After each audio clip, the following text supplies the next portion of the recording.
تبعهم بإحسان إلى يوم الدين.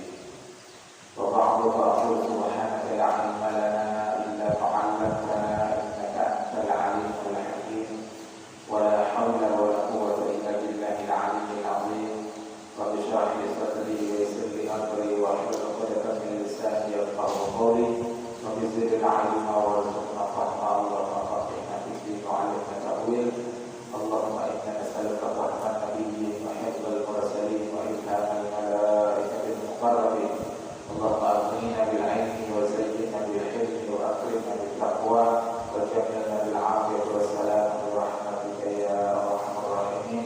اللهم أنت ربنا وارزقنا الاستقامة من ظالم الجسد. بسم الله الرحمن الرحيم. قال المصنف الإمام يحيى بن شرف النووي في كتابه أربعين النووية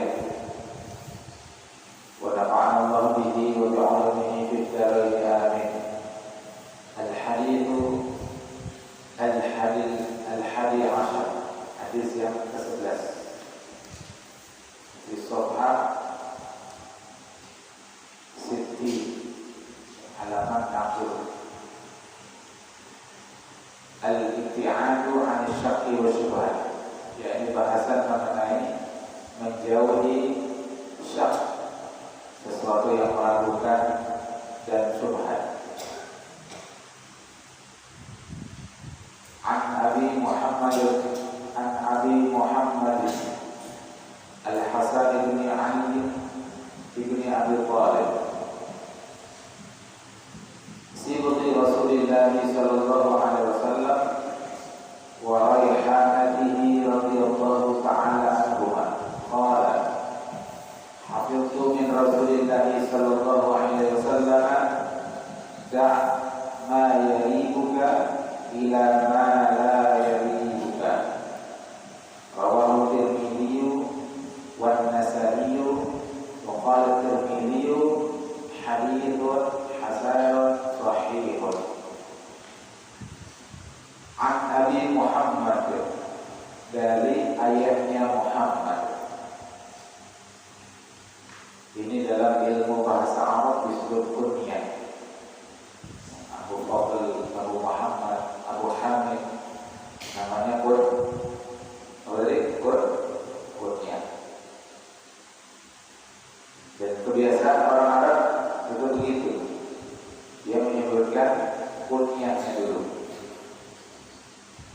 Lalu siapa nama aslinya? Nama aslinya Al-Hasan.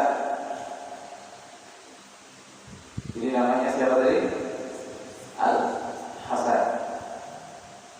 Siapa Al-Hasan ini? Ibni Ali, putranya Imam Ali radhiyallahu anhu. Imam Ali punya dua putra dari istri beliau Fatimah Az-Zahra, yakni Hasan dan Husain. Ini yang meriwayatkan Imam Al-Hasan. Nah, Imam Ali sendiri adalah putra dari Abu Thalib. Abu Thalib ini pamannya Nabi sallallahu alaihi wasallam. Siapa Abi Muhammad Al-Hasan bin Ali bin Abi Thalib? Tidak lain adalah sibti Rasulullah sallallahu alaihi wasallam. Sibti itu artinya cucunya Nabi sallallahu alaihi wasallam. Bacanya sibti dengan mengkasrahkan huruf sin.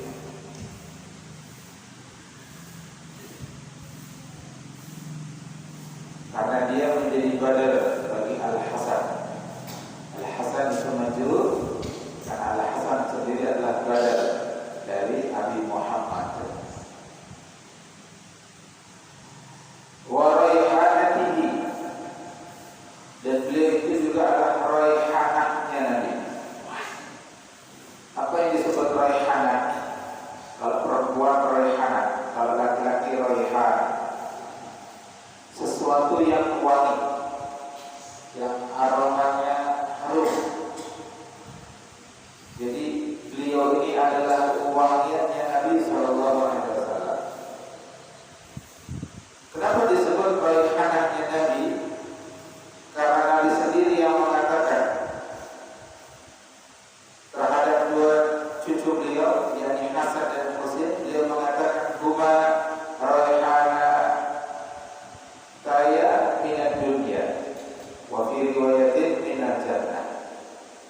Jadi kata Nabi, keduanya ini, cucuku ini, yakni Hasan dan Husain, keduanya itu adalah pewangianku di dunia. Dalam riwayat lain, pewangianku di surga. Jadi betapa tingginya posisi kedudukan cucunya Nabi itu sampai Nabi mengatakan keduanya itu adalah raihanahku. Kalau nanti ada punya anak, bagus dinamai kalau laki-laki raihan, kalau perempuan raihanah. Dulu tahun 2000-an ada grup nasyid dari Malaysia cukup populer, namanya grup nasyid raihan. Bisa ada punya kata-kata di foto sebelumnya namanya raihan dari Samarinda.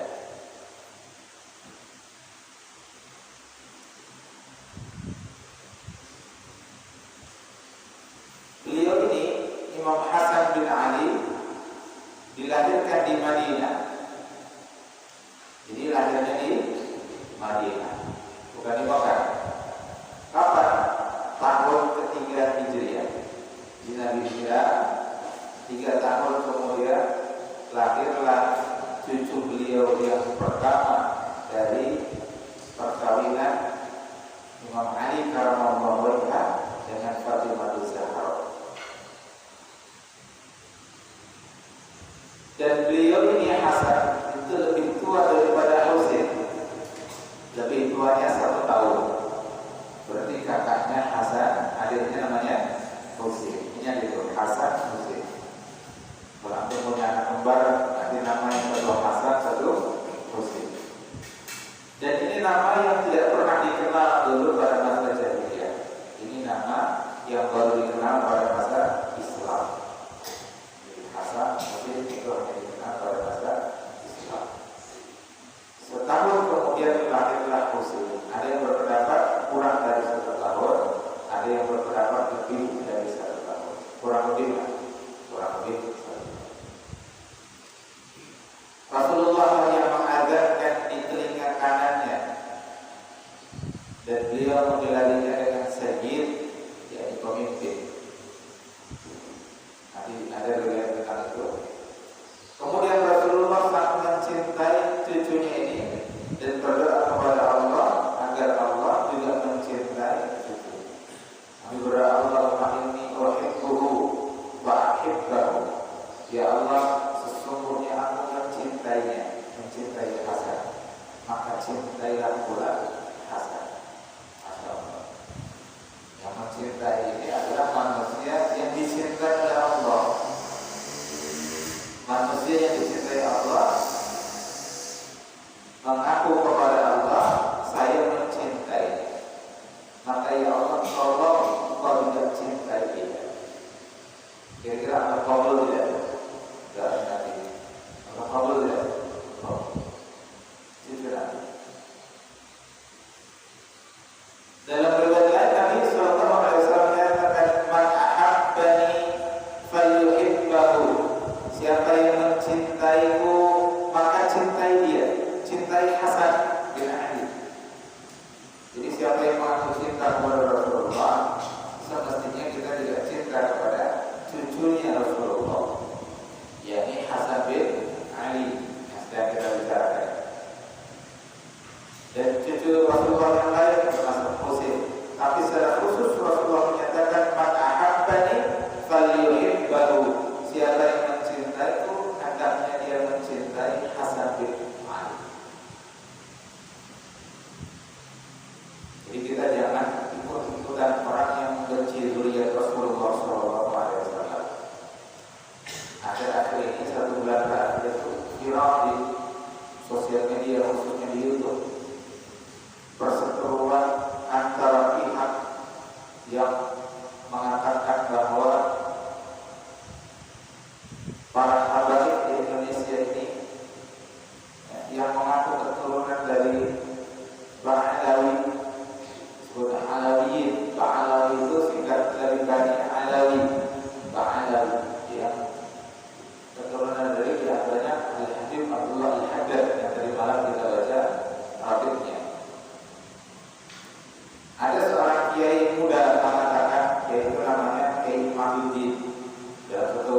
ijma' mengatakan bahwa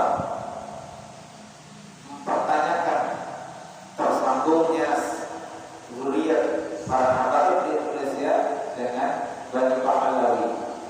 Yang intinya dia ingin mempertanyakan para habaib di Indonesia itu tidak terhubung secara mutasil tersambung dengan Rasulullah SAW. Sampai dia mengusulkan perlu tes DNA. Sebenarnya ini usulan yang absurd, tidak mungkin. Bagaimana mau tes DNA? Kalau mau tes DNA para habaib itu berarti harus dicocokkan dengan DNA-nya Rasulullah SAW. Pertanyaannya bagaimana? Apakah bisa lalu Rasulullah yang di Turki itu diambil kemudian dicocokkan DNA Rasulullah? Nah, di sisi lain mereka mengklaim bahwa para kiai yang ada di Nusantara ini keturunan Wali Songo, dan Wali Songo itu tersambung asalnya dengan Rasulullah SAW. Jadi sedang viral telah tercermati perseteruan pihak kalangan Bani Alawi, Pak Alawi, termasuk di dalamnya Al-Bani, Habib Syihab, termasuk Habib Taufik segala, dengan kelompok yang mengaku sebagai keturunan dari Wali Songo, termasuk Sunan Gunung Jati misalnya. Nah, Ustaz kira kita tidak perlu ikut dalam perseteruannya. Ya. Kita tidak perlu ikut terlibat dalam perseteruan ini kalau dia memang sudah terbukti dengan silsilah yang bisa ditunjukkan itu sampai kepada Rasulullah, dia zuriat Rasulullah, maka kita cintai. Karena Nabi tadi mengatakan, man ahabbani falyuhibbahu, siapa yang mencintaiku hendaknya dia mencintai cucuku dan juga zuriat Nabi Muhammad SAW. Nah, tapi kita harus paham. Nah, nanti juga masuk perdebatan itu begini. Mulia mana seorang habaib tapi jahil dengan seorang kiai yang bukan keturunan Rasulullah tapi alim? Ada khilaf saudara. Mana yang lebih mulia? Diskusinya sampai ke situ. Nah, ini khilaf dari para ulama. Ada yang mengatakan tetap mulia habaib meskipun dia jahil. Kenapa? Karena kemuliaan itu dzati. Dzati itu maksudnya karena darah Rasulullah mengalir kepadanya. Darah Rasulullah mengalir kepada para habaib. Sementara kiai ulama itu kemuliaannya karena ilmu yang Allah titipkan kepada dia, dan ilmu itu sifatnya bukan dzati tapi anugerah melalui mutola'ah, belajar, mujahadah, bermanfaat, bangun wirid, belajar, sore belajar, malam belajar. Lalu Allah titipkan ilmu. Dalam ulama pada betul nanti. Asalnya jahil, tidak berilmu, kemudian menjadi berilmu. Asalnya ada, tiada, menjadi ada, jadi wujud kemuliaan. Nah, kalau tadi para habaib itu kan lahir langsung mulia, tidak melalui iktisab, tidak melalui usaha. Maka di sini ada khilaf dari beberapa ulama. Alhamdulillah di sana perdebatan. Nah, kalau melihat kita muliakan sajalah. Kalau ada habaib terbukti kehadirannya, kita muliakan. Ada orang alim, ada ulama, Allah titipkan ilmu kepada dia. Meskipun mungkin dia dari sekolah umum, kuliah dari kuliah umum, tapi Allah menghendaki dia untuk memberikan pemahaman ilmu, karena mungkin dia juga belajar di lain. Ya, beliau ini meskipun tidak di kampus agama, masya Allah, gitu kan. Kita muliakan beliau, karena itu bagian dari anugerah dari Allah Subhanahu.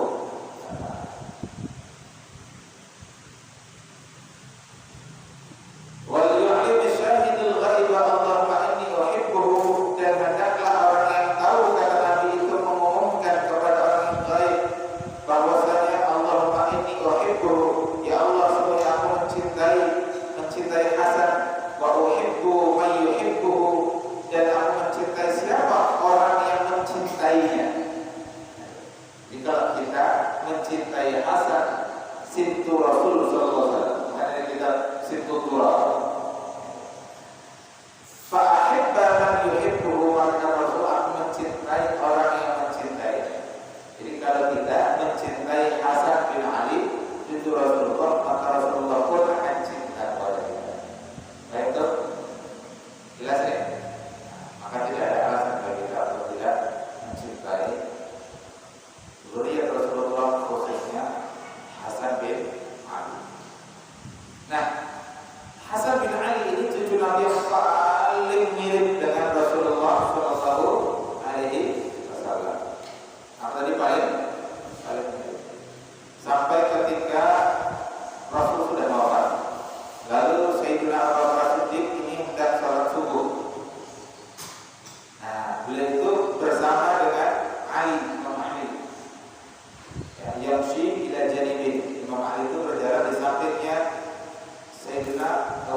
bin Nabi laisa syabihan bi Ali. Jadi Hasan ini dengan Nabi tidak beda dengan ayahnya malah. Berarti gennya Fatimah itu dominan. Istilah genetika. Ada gen genetik dominan, ada resesif. Berarti gennya Fatimah dominan. Ya, memang karena juga Nabi dengan Ali kan itu sepupu sekali karena ayahnya Nabi itu bersaudara dengan ayahnya Ali. Ya, ini Abu Talib. Imam Hasan bin Ali ini orang yang rajulan kariman, seorang yang mulia, dermawan. Dia itu pernah mendengar ada seseorang minta kepada Allah agar diberikan harta sebanyak 10.000. Tidak disebut dalam kitab 10.000 apa kita atau tidak? 10.000 tapi tidak 10.000 duit kita, 10.000 duit kita. Jadi apa-apanya ada kita. Orang Arab juga dapat menerima 10.000. Ada bayu 10.000 itu di Arab yang makan. Nomor tahun 2018 tahun pertua bentuk sa'i, sofa, marwah, marwah. Ada anak muda menawarkan cukur untuk rambut. Dicukurlah sedikit ya, boleh turun pada rambut. Kan karena sedikit, jadi mencoba itu menaruh Allah ya itu menjual itu 10.000. Model kita kan 10.000 rapi dan rambut kepala antum sedikit dan sebenarnya guys 10.000 rapi sedikit ini potong sedikit dijual 10.000 ada apa hanya ada kita apa itu ada kayunya masuk 10.000 duit kita ada kayu dimakan minimal 5.000 duit Jokowi ya Jokowi duit Jokowi jadi kemungkinannya dua 10.000 dinar atau 10.000 dirham. Kalau itu 10.000 dinar dikali 4 10.000 kali 4 ada 4 berapa? 5 kilo 5 kilo emas ya 10.000 ya 50 kilogram emas 50 kilogram kali 1 juta 50.000 kali 1 juta berapa? 50.000 kali 50 miliar mana 50 miliar mungkin lagi orang 50 ya Masya Allah yang dapat 50 miliar mau kali 50 dikit ya diceritakan bahwasanya Hasan beserta Husain itu melewati seorang perempuan tua berkunjung mendatangi seorang perempuan tua ajuz fadzabihat lahu masyatan kemudian perempuan itu menyembelihkan seekor kambing untuk beliau berdua ini fadzaliba zawjuha marah suaminya karena ternyata kambingnya disembelih untuk menjamu Hasan dan Husain mendengar itu lalu kemudian Hasan mengirimkan kepada perempuan tua itu 1.000 ekor kambing dan 1.000 dinar. Berarti 1.000 ekor kambing. Harga kambing besok kita korban insyaallah 3 sapi 1 kambing. Tahun lalu 1 sapi, alhamdulillah tahun ini 3 sapi, ekor kambing. Barangkali doa untuk berada siap-siap puluhan. Ekor kambingnya. Alhamdulillah. Kambingnya itu harganya 4.500.000. Sudah kita bayarin ya. Benar. Seekor kambing 4.500.000. Kalau beli 1.000 jadi berapa? 1.000 kali 4.500.000. 4,5 miliar. 4,5 miliar. Hanya kambing. Dan tadi 1.000 dinar. 1.000 kali 4,25 gram emas. Berarti dapat 4.250 gram. Anggap 4.000 kali 1 juta 4 miliar. Jadi 4,5 miliar tambah 4 miliar 8,5 miliar. Itu hanya Hasan Husain begitu juga buat Rasul itu Rusin juga memberikan jumlah yang sama, yaitu 1.000 ekor kambing dan 1.000 dinar. 8,5 miliar tambah 8,5 miliar berapa jadinya? 17 miliar. Bahkan dikatakan waqila innahu kharaja an mali marratain. Disebutkan dalam riwayat lain 2 kali menyelungi, sekali 1.000 ekor kambing, 1.000 dinar. Hasan kan? Maka Hasan menyelungi lagi 1.000 ekor kambing, 1.000 dinar. Rusin itu juga. Jadi berapa? 17 miliar kali 2, 34 miliar. Disebabkan karena menyembelih seekor kambing. Suaminya marah. Nah, ini ada pelajaran penting. Jangan bilang enggan.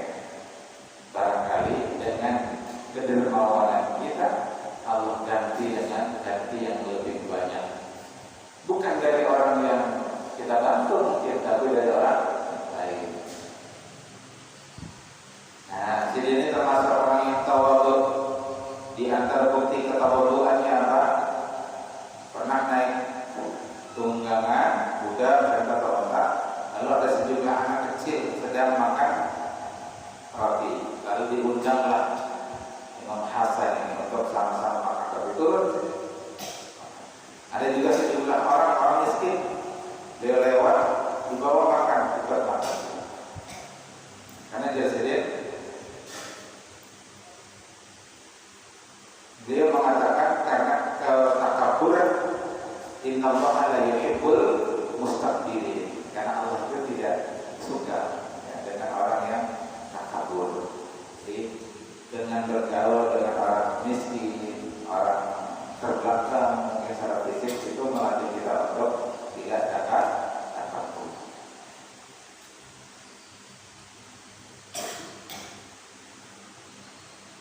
Beliau ini berhaji 25 marratan.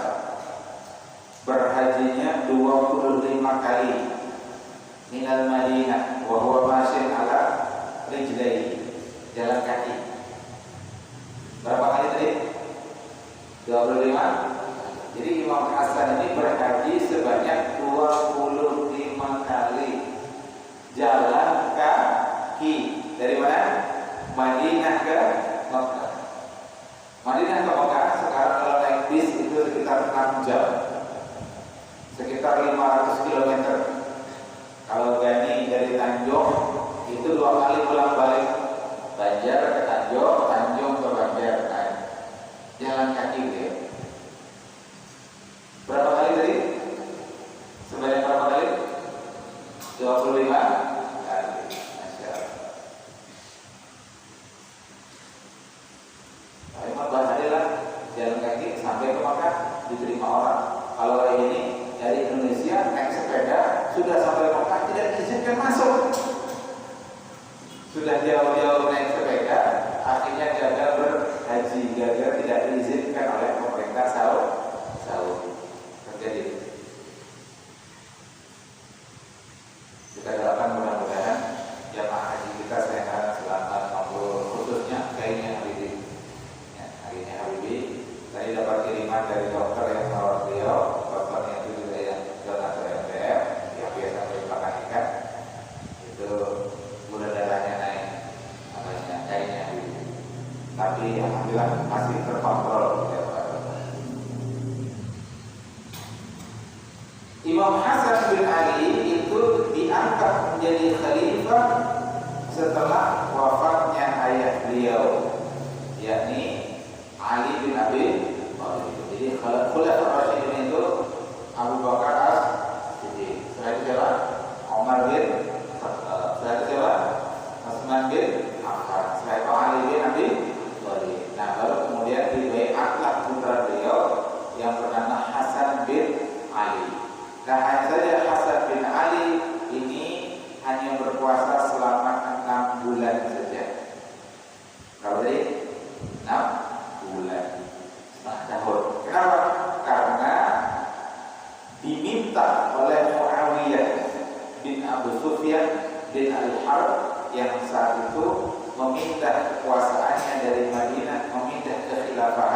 dari Madinah dipindah ke Damaskus. Kenapa maka diserahkan? Karena kalau tidak diserahkan itu hampir saja terjadi pertumpahan darah di antara kaum muslimin, terjadi peperangan karena perebutan kekuasaan. Jadi Imam Hasan itu memilih untuk mengalah, untuk menjaga tumpahnya darah kaum muslimin. Maka ini juga di antara mukjizat nubuwah. Ali pernah mengatakan, Inna bani hada sayyidun, anak saya ini Hasan maksudnya sayyidun, pemimpin, wala Allah ayyuslih habib, dan semoga Allah menjadikan dia itu menjadi juru damai, yuslih habib, memperbaiki keadaan. Nah, dalam riwayat lain, sayuslihullahu bihi baina fi'ataini 'azimataini minal muslimin. Jadi kata Nabi, nanti Allah itu akan menyatukan, merekonsiliasi kaum muslimin setelah sempat tadi hampir terjadi peperangan, bahkan sudah terjadi peperangan, ya, terjadi peperangan sudah ya, di antara dua kelompok besar dari kaum muslimin itu dengan perantaraan cucu buyut, ini Hasan bin Ali. Karena Hasan bin Ali dengan berlapang dada menyerahkan kekhilafahan kepada Muawiyah bin Abi Sufyan bin Al-Harith. Untuk apa itu namanya Muawiyah bin Abi Sufyan bin Al-Harith. Baik. Nah, Imam Hasan ini punya 23 anak. 23 anak, 15 laki-laki, 8 perempuan. Dia meriwayatkan 13 hadis dari Nabi Muhammad SAW. Beliau wafat di usia 50 tahun. Muda, 50 tahun. Apa sebab? Ya, kondisi yang mengakibatkan wafatnya Imam Hasan bin Ali itu karena, ya, ini menurut kajian para ahli sejarah, dugaan ahli sejarah, karena diracun oleh istrinya sendiri. Diracun oleh istrinya sendiri. Nama istrinya itu adalah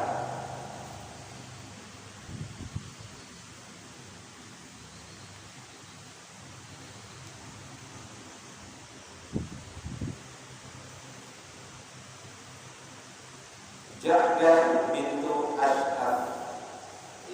Ja'dah bintu Ash'ab. Hamzah, Shin, Ain, Sin. Sin. Ja'dah bintu Al-Ash'ab. Nah, saat itu Yazid bin Muawiyah. Yazid bin Muawiyah ini putranya Muawiyah. Jadi Muawiyah itu punya putra namanya Yazid bin Muawiyah bin Abi Sufyan bin Al-Harith. Nanti dia menjadi pemimpin setelah Muawiyah. Setelah Muawiyah nanti Yazid. Nah, itu meminta kepada istrinya Imam Hasan untuk meracun suaminya sendiri dan nanti menjanjikan si Ja'dah ini akan dinikahi oleh Yazid. Sekaligus dia nanti mendapatkan sejumlah uang. Dijadikan sejumlah uang, yakni 100.000 dirham. Uangnya itu 100.000 dirham. Mi'atu alfin dirham. 100.000 dirham. Nanti hitung sendiri lah. Satu dirham itu 2,975 gram. 3 gram. Kalau 100.000 ya berarti 300.000 dirham. Nah, ternyata diracun dan akhirnya setelah 40 hari beliau sakit, meninggal beliau di hari ke-40 pada usia 50 tahun. Meninggal Imam Hasan. Saat itu kemudian istrinya mendatangi Yazid bin Muawiyah minta supaya dipenuhi janjinya. Apa yang terjadi? Intinya kata Yazid bin Muawiyah tidak dikasih. Ya, ini rugi berkali-kali. Sudah membunuh suaminya sendiri. Yang kedua tadi dijanjikan 100.000 dirham dan dinikahi oleh Yazid bin Muawiyah, ternyata tidak dipenuhi janjinya. Dan yang ketiga, kita tidak tahu bagaimana keadaannya nanti di akhirat. Allah Ta'ala. Tapi yang jelas rugi 3 kali. Rugi karena membunuh suami sendiri. Yang kedua, rugi karena tidak dipenuhi janji, ingkari janjinya. Dan yang ketiga adalah kita tidak tahu bagaimana nanti keadaannya di akhirat. Nah, tapi ada kisah menarik tentang terbunuhnya Imam Hasan bin Ali ketika beliau sedang sakit. Berapa hari tadi sakitnya? Berapa hari? 40 hari. Datang adiknya Husain. Kata adiknya, wahai kakakku, siapa yang kita sangka? Siapa tersangka yang membunuh kau, meracun kau? Lalu Imam Hasan mengatakan begini, kalau kau tahu, apakah kau akan membunuhnya? Ya, kata Husain, saya akan bunuh dia. Lalu kata Imam Hasan, kalaulah benar dugaan saya. Nah, artinya di sini Imam Hasan tidak yakin juga bahwa jadi racun oleh istrinya. Makanya itu analisa para ahli sejarah, dugaan para ahli sejarah. Kata beliau, kalau benar dugaan saya ini bahwa istrinya yang membunuh, maka azab Allah akan di akhirat lebih pedih daripada hukuman di dunia. Kalau saya salah dalam dugaan saya, maka saya khawatir membunuh orang gara-gara aku, padahal dia tidak bersalah. Nah, ini sikap luar biasanya dari Imam Hasan bin Ali. Dia tidak mencari siapa orang yang membunuh dirinya. Dia lebih memaafkan ketimbang mencari siapa pelaku pembunuhan. Jadi kata beliau, kalau dugaan saya benar, maka hukuman Allah di akhirat itu berat. Tapi kalau dugaan saya salah, lalu kalau bunuhnya gara-gara aku, maka kita telah membunuh orang yang salah. Wallahu ta'ala. Nah, ada satu karamah beliau disebut dalam kitab Jawahir ini. Mu'min karamati. Di situ tidak ada ceritanya. Itu singkat sekali. Ini ada dalam kitab Jawahir Al-Luluhiyah.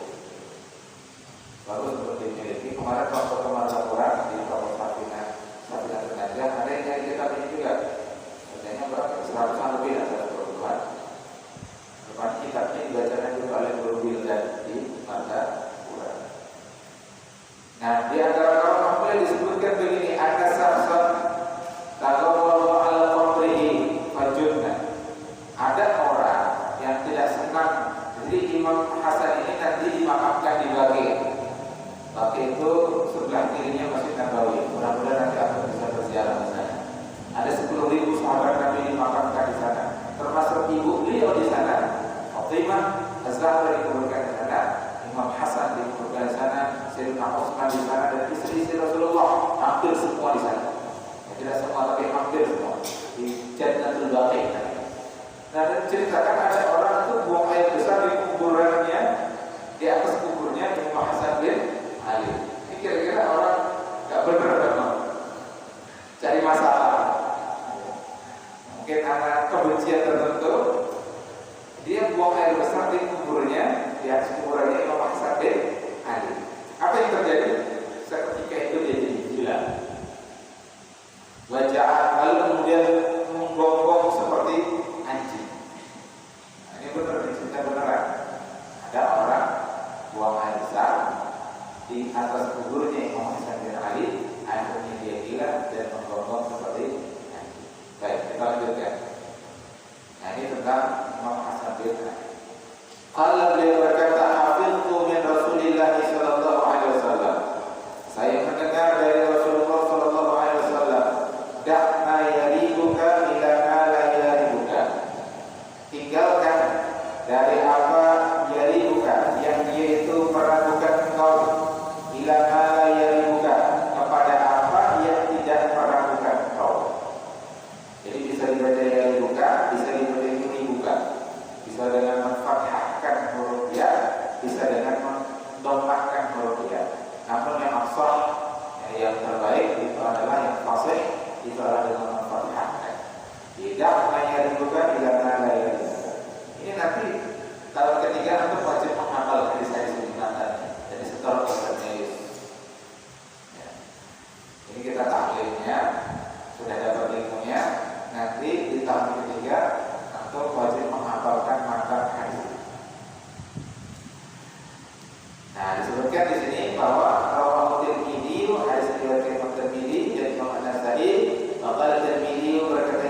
Nanti apa itu hasan, apa itu sahih, insyaallah kita bahas di dalam kedua.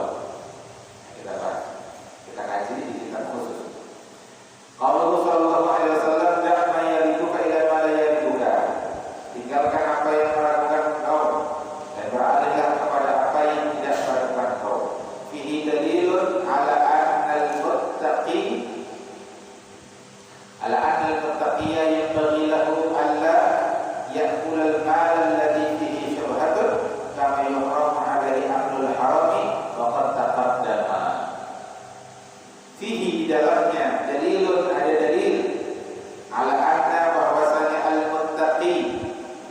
Muttaqi ini kalau dalam ilmu nahwu disebut isim maksur atau isim manqus?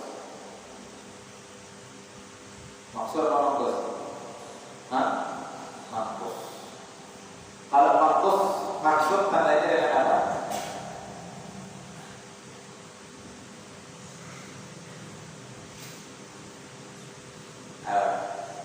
Kalau manqus dia maksud, ini kan maksud karena ada anna.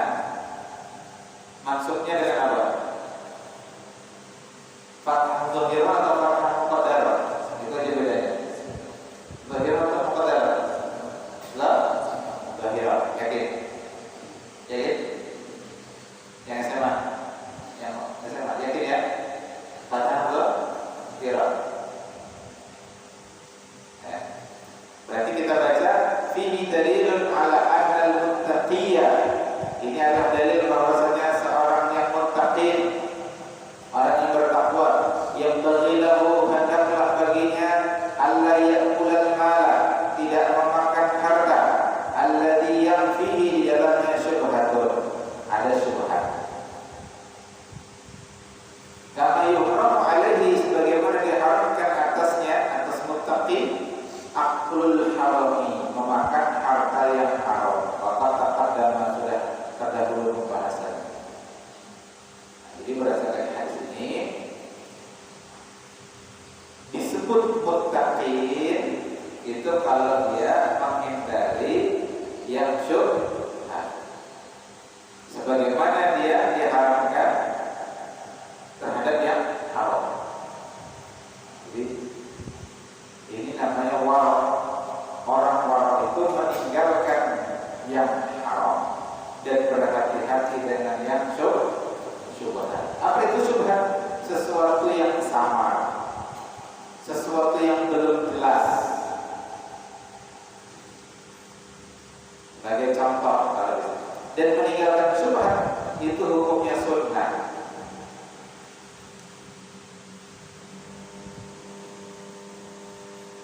Itu hukumnya sunnah. Jadi contoh misalkan apa?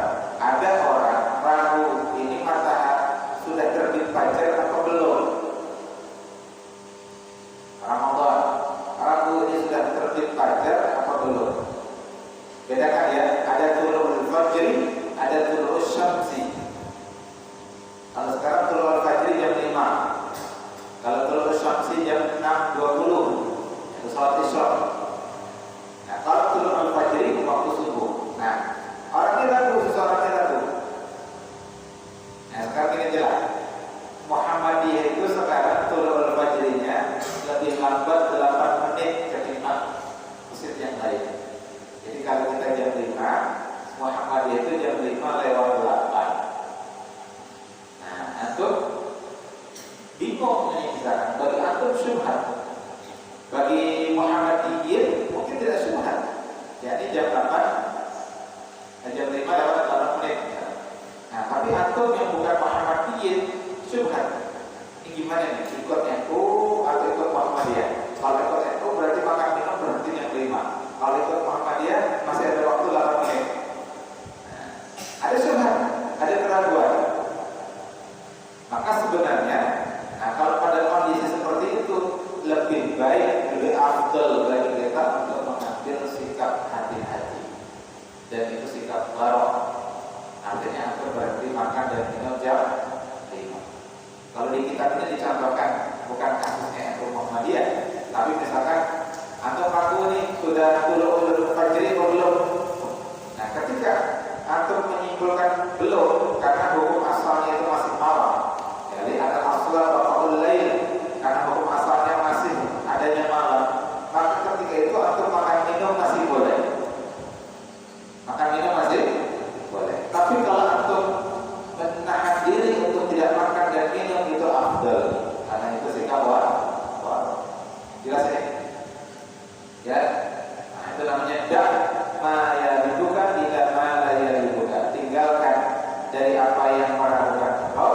dan beralihlah kepada yang tidak meragukan engkau.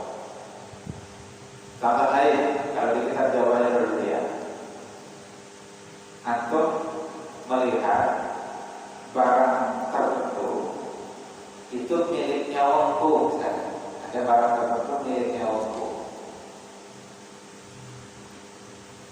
Tiba-tiba ketika antum ke warung, barang itu dipajang di warung,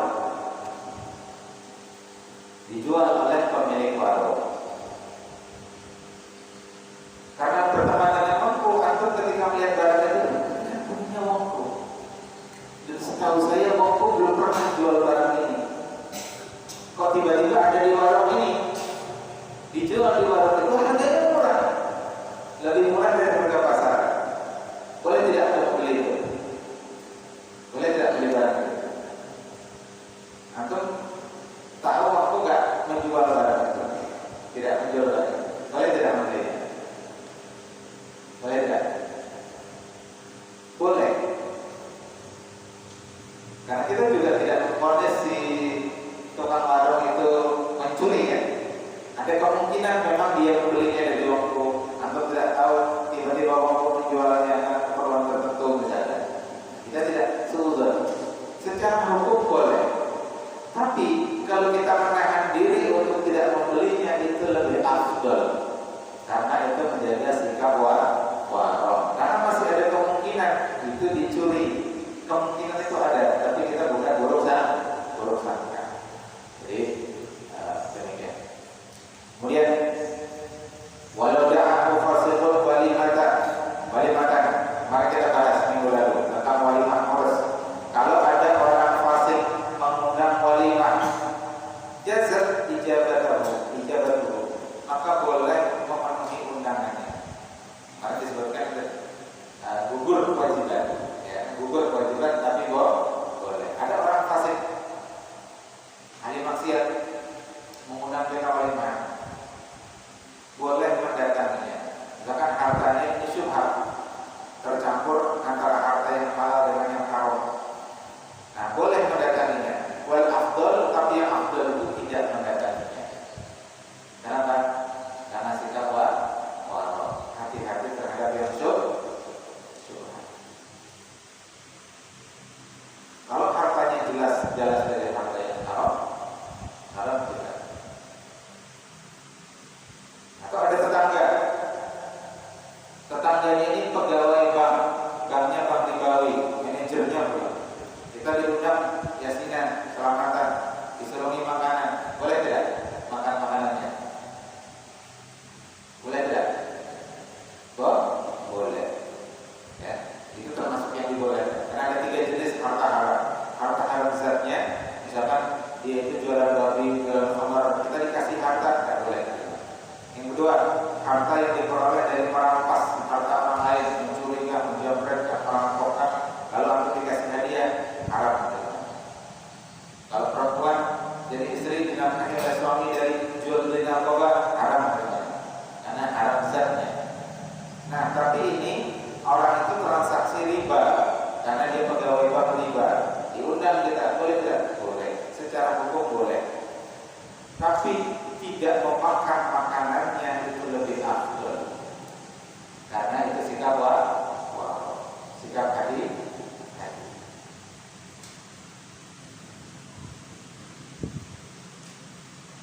jelas itu ya. Kemudian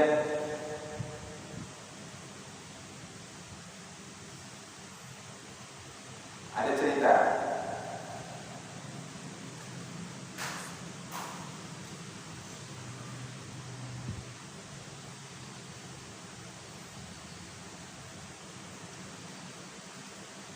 Ada cerita seseorang namanya Yazid bin Zuraik. Siapa namanya? Yazid bin Zuraik.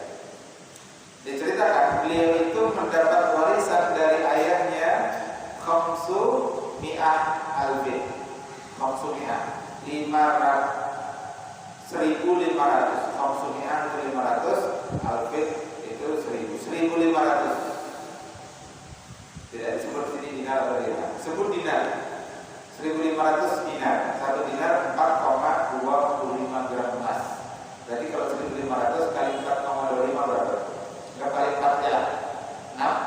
6.000. 1.500 kali 4 berapa? 6. Cepat nih matematikanya.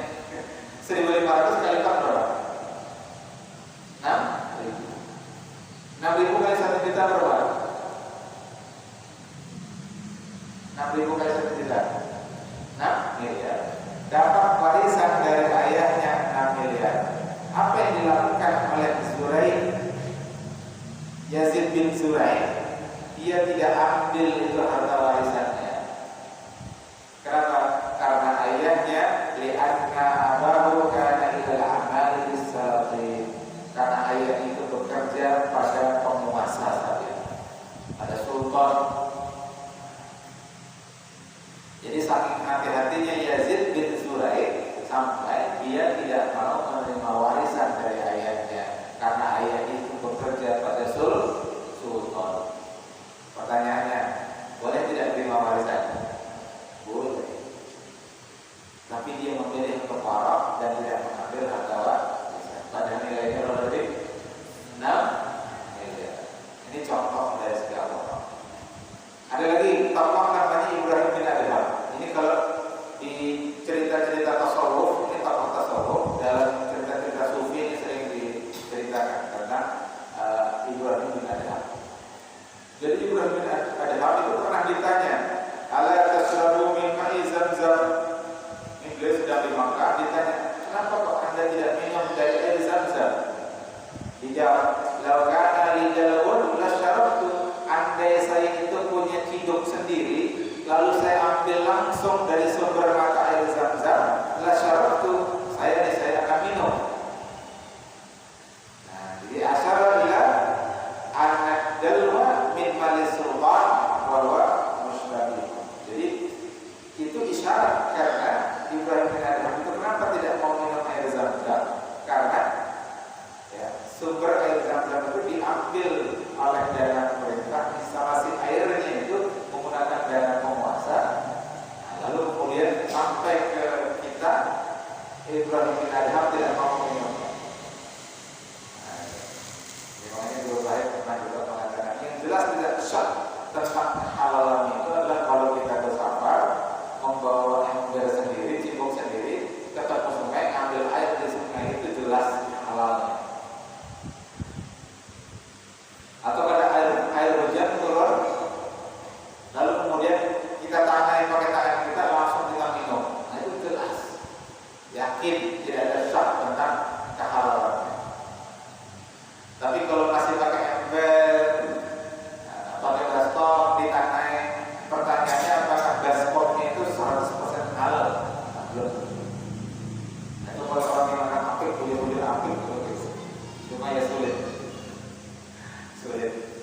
Ya, sulit. Jadi kalau mengikuti Ibrahim bin Adham korupsi itu tidak sama-sama PDAM,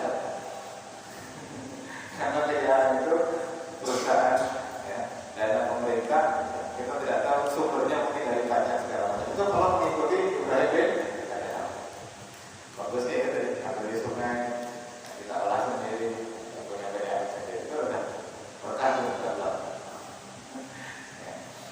Bekerja di tanah langsung dari laut. Lalu ada kisah juga. Ini kisah-kisah benar-benar menginspirasi kita. Imam Ahmad bin Hanbal, salah satu muridnya Imam Syafi'i, ulama ahli hadis. Beliau itu pernah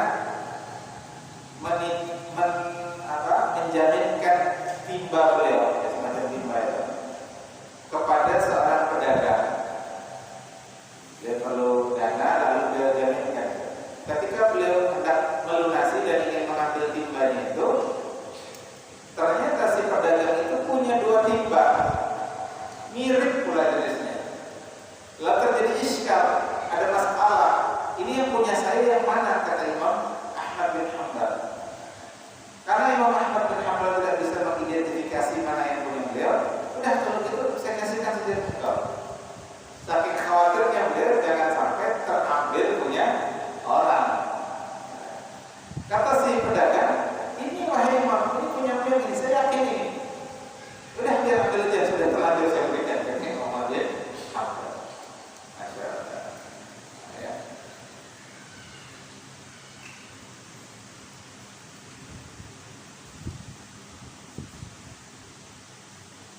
ada cerita juga.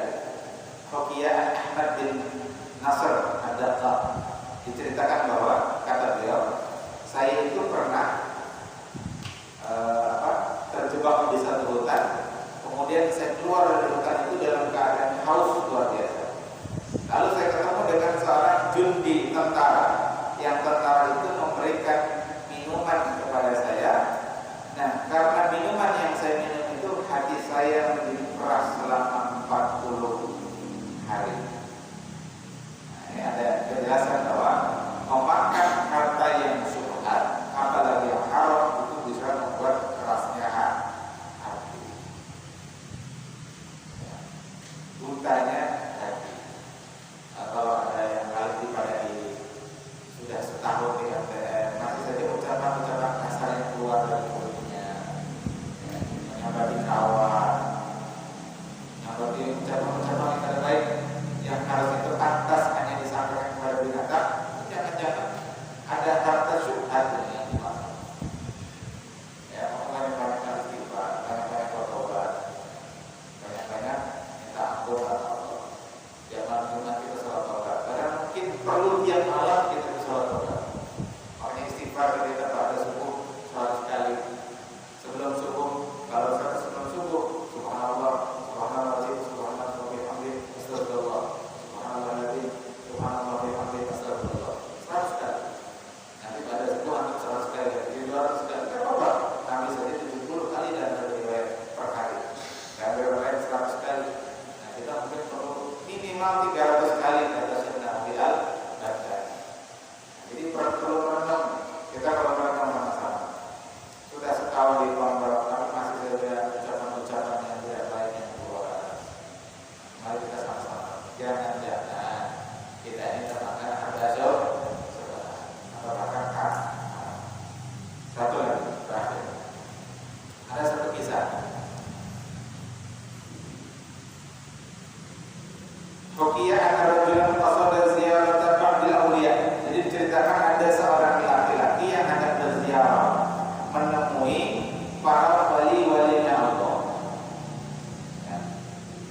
Tiba-tiba dia ketemu, falamma wasala ila baitihi ra'a syaban kharijan minhu. Ketika sampai di rumah salah satu wali Allah, dia melihat ada seorang pemuda keluar dari rumahnya. Pemuda ini tampilannya sombong. Disebut sini mutakabbirin. Maksudnya ai alamatuhum, nampak tanda-tanda kesombongan. Kalau orang pada bersalaman, muka pada mau pandang orang, berpaling dia melihat orang. Mau salaman dua, tangan ke sana, muka ke sana. Padahal sudah memaafkan, jangan belah. Yang salah sudah minta maaf, tapi tetap dia tidak mau memaafkan. Nah, setelah itu orang ini, rajulan ini ketemu dengan Syekh Waliullah tadi itu, ayah dari si pemuda ini. Tampilannya disebutkan di sini mutawadhi'in, orangnya tawadhu, masyaallah, wa kamal husnul khuluq, sempurna perangai, akhlaknya bagus sekali. Maka takjublah si orang ini, kok bisa seorang waliullah yang tawadhu'nya luar biasa, yang akhlaknya bagus luar biasa, punya anak sombong, perangainya buruk. Bertanyalah dia, wahai Syekh, wahai tuan guru, kenapa malah begini? Ujar sedikit, la ta'jab, engkau jangan kaget, engkau jangan heran. Saya itu pernah dulu lapar luar biasa. Lalu saya cerita dengan tangga saya. Lalu tangga saya itu memberi makanan ke saya. Faja'ani bita'amin min baiti sultan. Yang makanan itu diperoleh dari rumahnya penguasa. Balik lagi penguasa nih ceritanya. Ya, penguasa. Seperti APBN kita sekarang itu kan 70% lebih dari pajak. Dan pajak itu haram. Di antara pajak itu pajak minuman keras, pajak lokalisasi pelacuran, perzinahan, dan lain-lain. Jadi 70% APBN kita itu sumbernya dari sumber yang haram, bukan lagi syubhat.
bisa jadi dari harta yang syubhat, apalagi yang hari-hari. Maka ada satu hadis yang diriwayatkan oleh Ibnu Abdullah, hadis ini marfu sampai ke Nabi. Rakatani rajulun wara'in, 2 rakaat dari seorang laki-laki yang wara' afdalu min alfi rakaatin min mukhlafin. 2 rakaat seorang yang wara' itu lebih afdal daripada 1000 rakaat dari orang yang hartanya tercampur antara yang halal dengan yang haram. Makanya doanya orang alim, doanya orang wara', orang yang hati-hati dengan harta itu kabul. Karena sholatnya di dalam hadis ini disebutkan dan berbeda itu 1000 kali lipat lebih afdal. Meskipun ini perlu dijelaskan, hadis ini disebutkan dhaif. Jadi awradahu adz-Dzahabi fi du'afa. Imam Dzahabi mencantumkan hadis ini dalam kitab du'afa. Maqala min bulugh, beliau katakan itu maqbul. Imam Suyuti mengatakan ilal asli, jadi itu jelas ya. Nah, terakhir saat ingin menutup ada satu hadis juga diriwayatkan oleh Imam Tirmidzi, Imam Majah, Al-Hakim. Nabi SAW bersabda, la yanzurul 'abdu ayyakuna minal muttaqin. Tidak akan sampai seorang hamba pada derajat muttaqin, dia tidak disebut takwa, hatta yada'a ma la ba'sa bihi, hingga dia meninggalkan apa-apa yang dianggap tidak apa-apa bagi dia, adaran karena khawatir, karena takut ma bihi ba'sun, karena khawatir takut ada apa-apa, ada keharaman pada hal tersebut. Terakhir di paragraf terakhir, qauluhu sallallahu alaihi wasallam, ila ma la yaribuka, beralih kepada yang tidak memberatkan, ayyadil ila ma la raiba fihi, beralihlah kepada apa yang tidak ada keraguan di dalamnya, minat ta'ami, dari makanan alladzi yut'imu ta'ana yut'imu alladzi yut'imu bil qalbi, yang itu menenangkan hati, wa tasqulu ilahi nufus, dan kemudian menenangkan jiwa. Wa raibatu syarr, ini disebut raibatu syarr, wa taqaddama kalamu ala syubhat, dan telah lalu bahasan mengenai syubhat. Ini ketika kita membahas hadis tentang al-halal wal haram wal haram wal mudah, yang hal itu jelas, yang haram itu jelas. Kalau ini nama mutasabih, dan di antara keduanya ada yang mutasabihah. Mudah-mudahan kita dijaga Allah Ta'ala dari harta-harta yang haram, ya. Sebagaimana juga mudah-mudahan Allah menjaga kita dari yang syubhat. Wara' tadi maknanya adalah menghindarkan diri dari yang haram dan menjaga diri dari yang syubhat. Hati-hati dengan yang syubhat, yang belum jelas. Demikian, mudah-mudahan bermanfaat. Mudah-mudahan dari sekali kita beri makan Allah SWT ala hadis yang al-Fatihah.